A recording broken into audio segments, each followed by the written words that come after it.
Junto con después de definida conceptualmente las defensas de la posesión, tenemos el primer caso de regulación de la defensa extrajudicial de la posesión.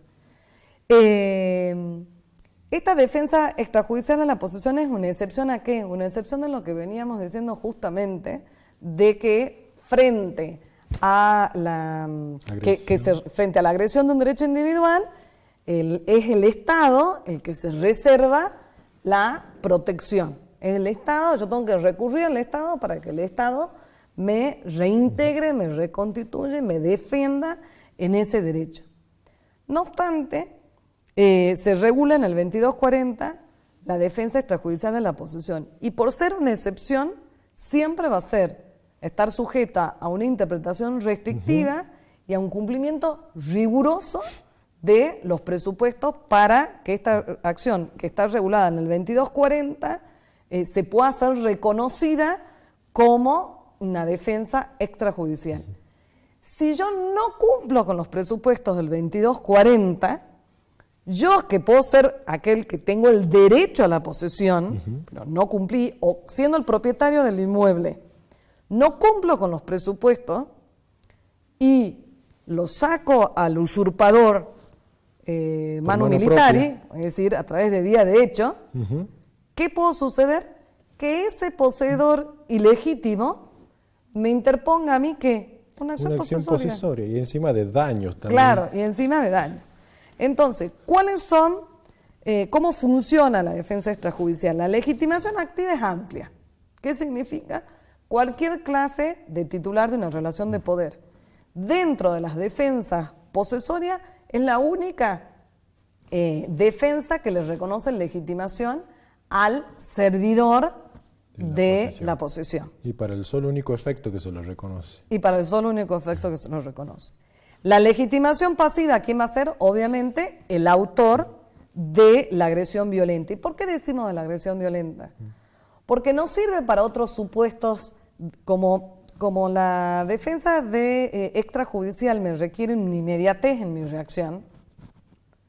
El único ataque que yo voy a poder repeler con la inmediatez que el derecho me reconoce va a ser el ataque violento, cuando yo violentamente estoy siendo atacado, despojado de mi propiedad. Exactamente, porque justo en esos clandestinidad casos... y abuso de confianza ya no va a ser defensa extrajudicial de la posesión. Claro, porque en este supuesto de defensa extrajudicial, el agresor está combatiendo contra la voluntad del titular de la relación de poder y por lo tanto está bien, como usted dice, claro, que tiene que ser una agresión violenta. El tipo de ataque o lesión puede ser tanto turbación o como desapoderamiento. Es evidente que frente a un ataque yo no sé si la persona simplemente me va a turbar, si ese acto material es solo de turbación o pretende el desapoderamiento, que me agarra la cartera porque me quiere robar violentamente. Yo no sé si lo que quiere simplemente es mirar el modelo de mi cartera o me quiere robar. Entonces, de alguna manera están contemplados los dos tipos de ataque. Los auxilios de la autoridad judicial o policial llegarían demasiado tarde. No debe haber un intervalo de tiempo entre el ataque y la defensa. Si a mí me usurpan mi casa hoy y yo interpongo la acción a las 48 horas, ya no interpongo la acción, ejerzo la defensa extrajudicial de la posesión 48 horas más tarde, llegué tarde. O sea, ya no hay inmediatez, no tiene que haber intervalo de tiempo. Dicho en otra palabra, que la doctora vaya y los quiera sacar por mano propia, después de 48 horas que ya la han usurpado. Claro, no ya ahí no voy a poder utilizar la defensa extrajudicial. ¿Cuál va a ser la defensa que yo voy a utilizar? La que acabamos de ver. Exacto. Si hubo desapoderamiento, la de recuperar, y si hay turbación, la de mantener. Pero ya no la defensa extrajudicial, es la inmediatez. Después, ¿cuál es el requisito específico, propio, caracterizante de toda legítima defensa? No exceder los límites de la propia defensa. No exceder los límites de la propia defensa, que es la proporcionalidad de la que siempre hablábamos cuando nos estudiábamos derecho penal, que es la primera vez que nosotros vemos lo que es la legítima defensa. Legítima defensa. Y con eso tenemos regulada lo que es la acción, la defensa extrajudicial de la posesión. Que dicho en simples palabras, así, redondeando este tema, es básicamente que uno se interponga ante la pretensión del agresor de querer desposeer o quitarnos la posesión. Es básicamente eso, es como una manifestación de la legítima defensa, como decía. Exactamente. No hay jueces, no hay nada acá. Solamente una reacción del titular de la relación de poder por repeler esa turbación o ese ataque que englobaría la turbación o el intento de... la turbación. Porque si ya me ha despojado, ya me desapoderó, fui. No, pero también el desapoderamiento en el sentido de que si el ataque... es lo suficientemente fuerte como para, por ejemplo, viene alguien y me saca de mi casa y me tira por fuera de la puerta, yo puedo entrar corriendo y defenderme. No es que digo, ya salí, crucé la línea de la puerta, me tengo que ir a buscar un abogado. No, en ese caso podría volver a entrar y defenderme. Entonces, yéndonos ya específicamente a las acciones, nosotros decíamos que frente a la lesión, que era turbación o desapoderamiento, teníamos dos finalidades, que es mantener y recuperar. Cuando frente a una lesión de desapoderamiento, mi finalidad es recuperar, yo voy a interponer la acción de despojo. Esa acción de despojo está regulada en el 2241 y las cuestiones más importantes son: la legitimación activa es amplia. ¿Por qué? Porque dijimos, la finalidad principal de la acción es que la gente no actúe por mano propia, no haga justicia por mano propia. Por lo tanto, la legitimación en la acción de despojo protege aún al poseedor ilegítimo de mala fe vicioso. Es decir, que llegamos hasta ese extremo, juntos con los tenedores. No van a tener legitimación activa los servidores. Sí, en este caso específico se regula la situación de los coposeedores, que vos hablabas hace un rato.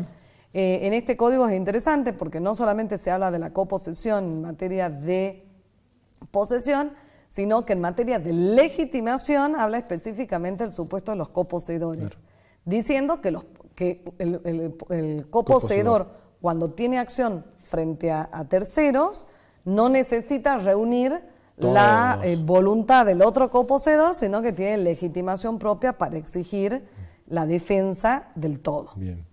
La legitimación pasiva va a ser ¿contra quién? Contra el despojante, contra sus herederos, contra los sucedores particulares de mala fe y aún contra el propio dueño. ¿Y por qué dice el código aún contra el propio dueño? Porque, por ejemplo, hablábamos recién cuando decimos, cuando yo no cumplo con los presupuestos de mi defensa extrajudicial de la posesión y terminé sacando a una persona que hace 2 meses me había usurpado el inmueble, voy a estar sujeto a que me hagan una acción posesoria, con lo cual puedo llegar a ser legitimado pasivo.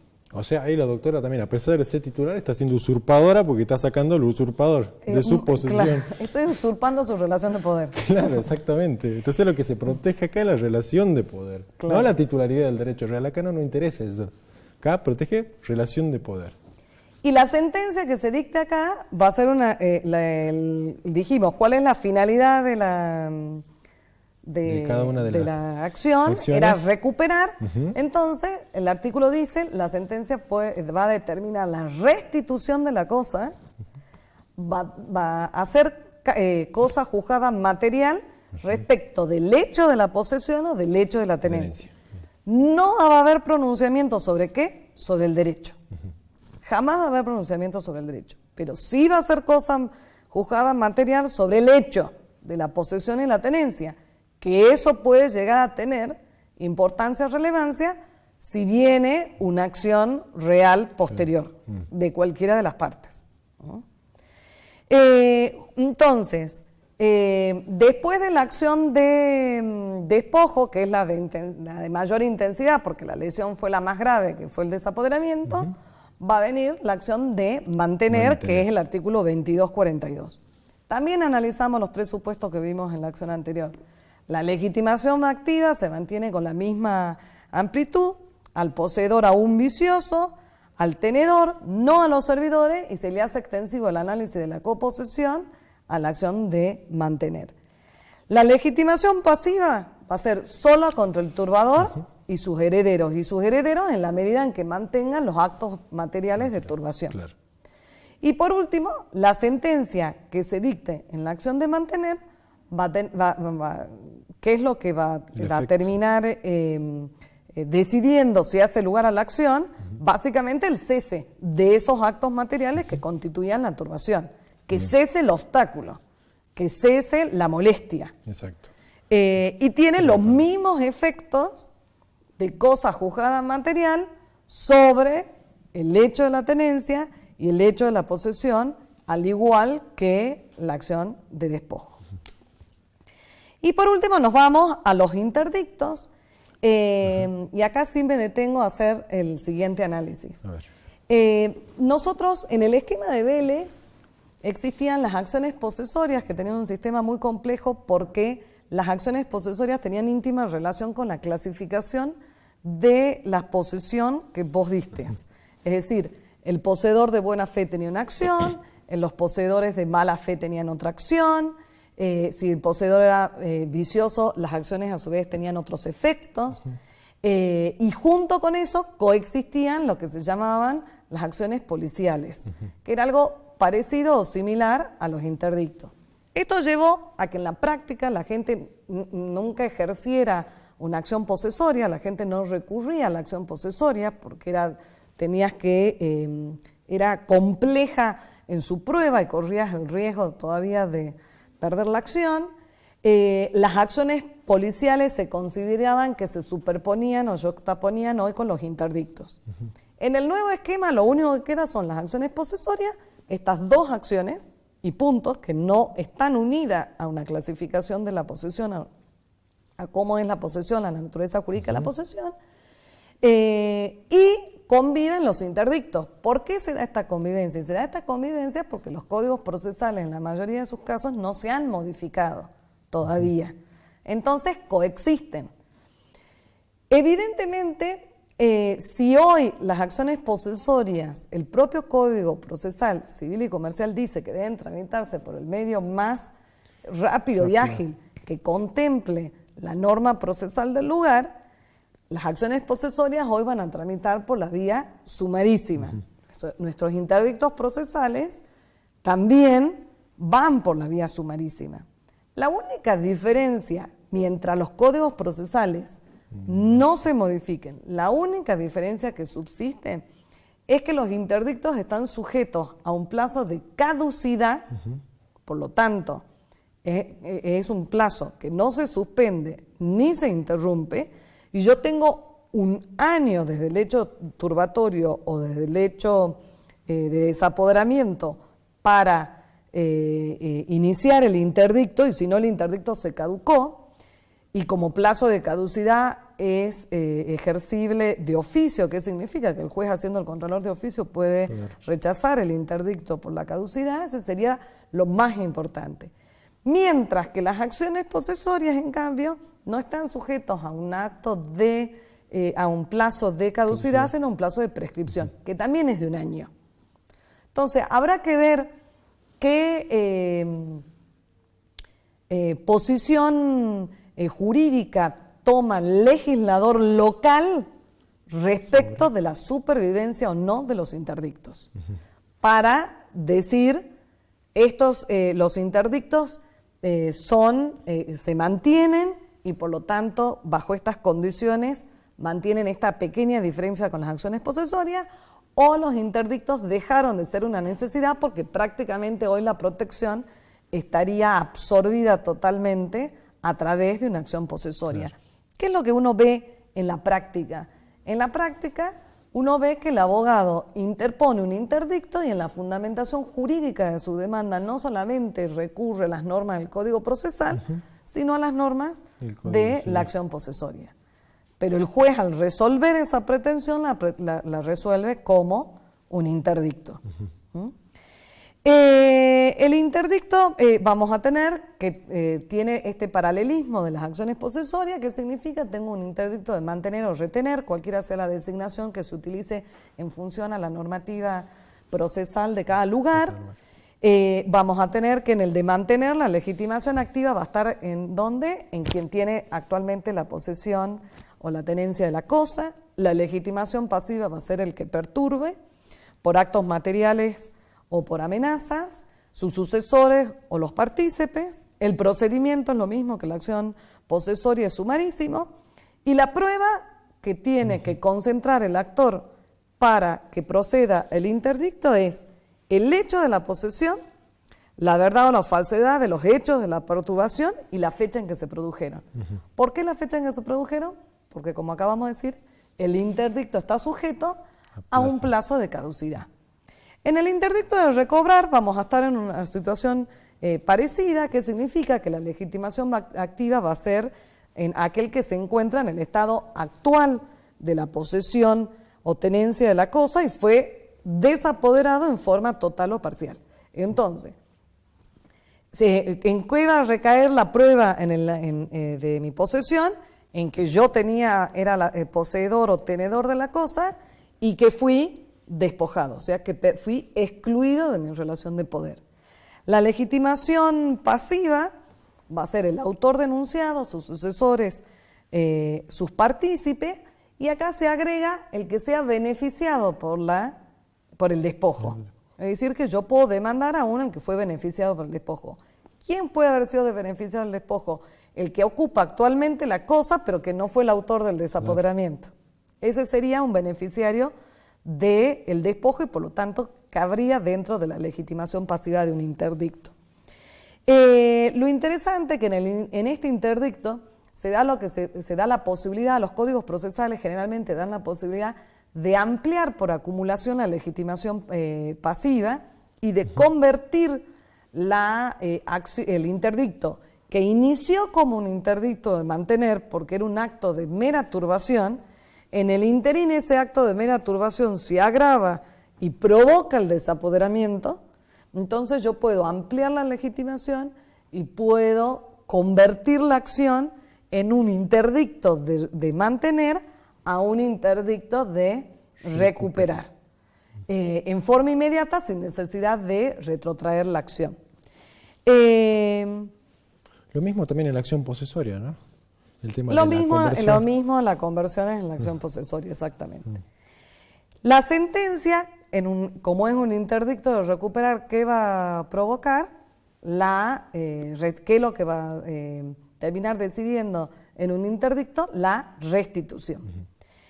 Y por último, tenemos el interdicto de obra nueva, que tiene similitudes a la subespecie de acción posesoria de obra nueva que vimos hace un rato. La legitimación activa es aquel que se encuentra actualmente en la tenencia, en la posesión de una cosa y que se ve afectado por una obra que comienza, que recién comienza. La legitimación acá es interesante y me parece que puede llegar a ser aplicada en los supuestos de acción posesoria de obra nueva, porque la legitimación dice, es para el dueño de la obra, y si el dueño de la obra es desconocido, yo puedo ir contra el director de la obra. Evidente, que es el que yo puedo identificar. Claro, el que está ahí. El procedimiento también va a ser sumarísimo, y la sentencia puede ser que ordene la suspensión de la obra, porque nos estemos tratando de un supuesto de turbación de una obra recién comenzada, entonces no es necesario avanzar más allá en la sentencia, o puede ordenar la destrucción y que se vuelvan las cosas al estado anterior. Por eso es tan importante el concepto en el interdicto de obra nueva. La doctrina había trabajado tanto en lo que nosotros hablamos hace un rato, que tiene que ser una obra que recién comienza o de inminente comienzo o amenaza de comienzo, no una obra ya terminada o una obra ya de estado avanzado, claro, digamos.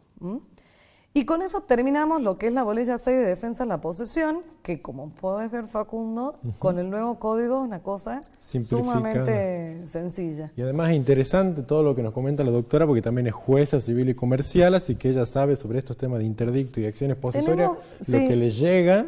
Evidentemente el argentino claro. tiene una tendencia a los actos materiales o vías de hecho, porque hay bastante interdicto. El interdicto es casi de tratamiento diario. Diario. Bueno, muchas gracias y buenas tardes.